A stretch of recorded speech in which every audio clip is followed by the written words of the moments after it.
Mascherina un po' come la cintura di sicurezza. La cintura di sicurezza si sa, c'è chi la indossa regolarmente, chi la tiene infilata al braccio, pronta da tirare in caso di posto di blocco, chi ancora usa la maglietta bianca con il disegno della cintura stampato, chi per evitare il fastidioso alert delle auto finché non la si agganci, la blocca prima di entrare in macchina e poi ci si siede su.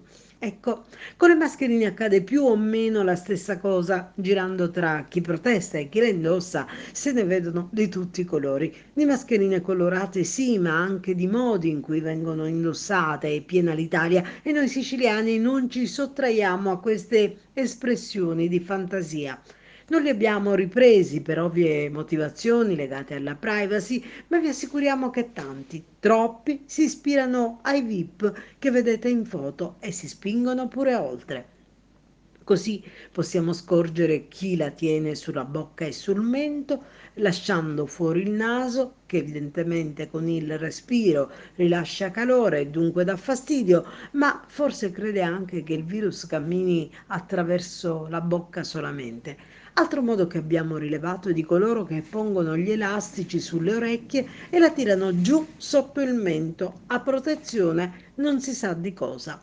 Poi altri usi creativi, quello ad esempio modello mascherina appesa ad un orecchio che fa tanto aria scanzonata di chi è sereno perché tanto il Covid-19 è un ricordo e si tiene lì solo perché siamo giunti alla fase 2 bis.